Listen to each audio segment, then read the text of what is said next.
Hey everybody, what's going on? Hellmite here, bringing you another video from Grab the Lantern today. Today I wanted to talk about the concept of focus fire and why it's important in League of Legends and how come it doesn't happen very much, especially at lower levels of play. And the first thing I want to leave this off with is basically go watch any kind of professional League of Legends game and you notice that champions seem to die really quickly, especially big tanks. You have a 4 or 5 item Maokai or Nautilus in the middle of the enemy team and they're just getting melted and you're thinking, oh my god, tanks are super underpowered, or what's going on, he has to be underfed, and that's not always the case, and usually it's actually a case of teams having really good focus fire in fights. Now, you're not always going to have a team fight that sets you up perfectly for a focus fire situation, especially if team fights get all chaotic and a lot of champions are going different places, but especially if both teams have grouped up in kind of a death ball format and their tanks are trying to initiate, oftentimes what happens is the tank will go in and immediately you see teams focus down the tank as hard as they can instead of holding on to abilities or trying to dive the enemy backline. Everyone on the team being initiated on peels and tries to deal with the tank immediately,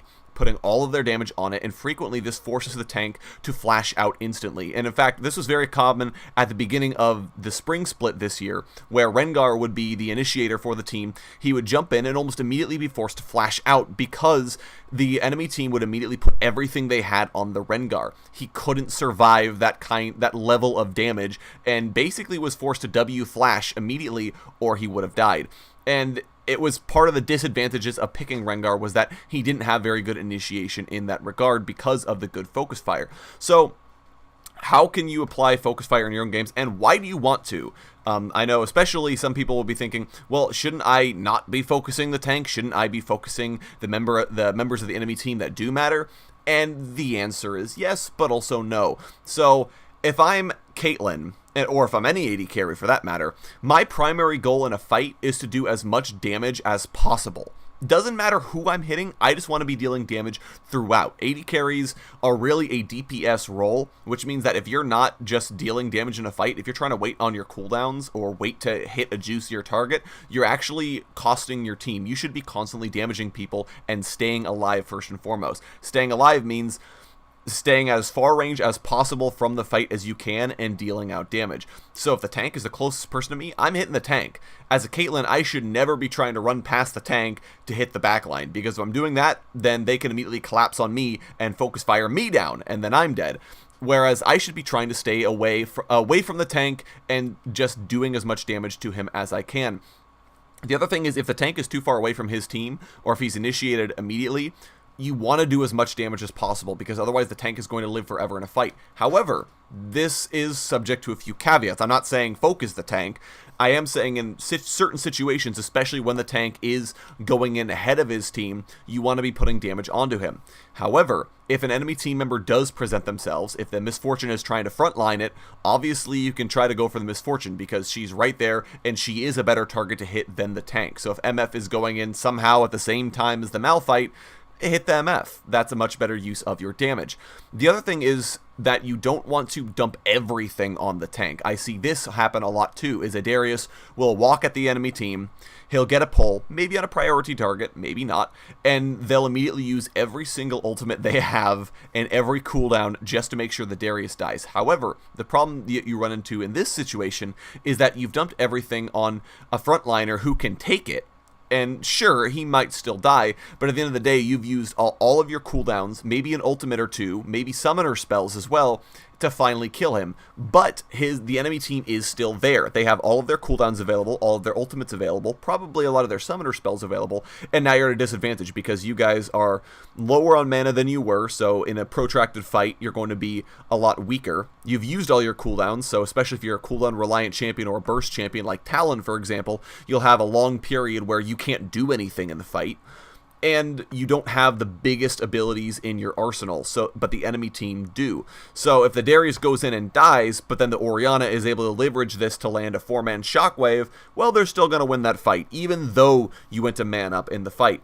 So when the tank is the first one in, you do want to be DPSing them, you do want to be focus firing them down, and you want to make sure that you are holding on to your other abilities and watching the enemy team, even while you're trying to kill this guy, because the second they step in to try and fight, and this is especially relevant if you're playing an initiator, the second they step in to try and fight is the moment you can counter-initiate.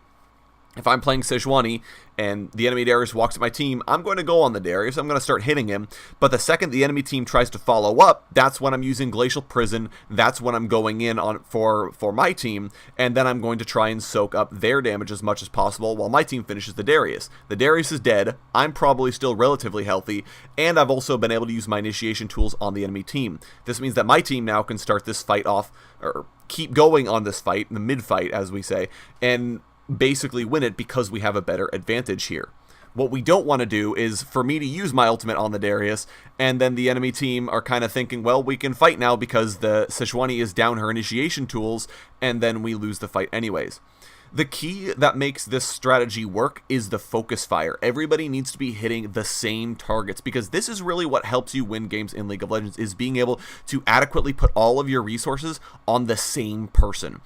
The biggest disadvantage in League of Legends is when everyone is hitting different people and then 4 enemy champions survive the fight with about 5 HP each. That's when you run into problems, and those are some of the most tilting fights, and it's basically because of a lack of good focus fire. You've hit all these people, but you didn't kill anybody. You weren't able to see it through because everyone was kind of doing their own thing, so everybody lives the fight, and then they can keep pushing afterwards.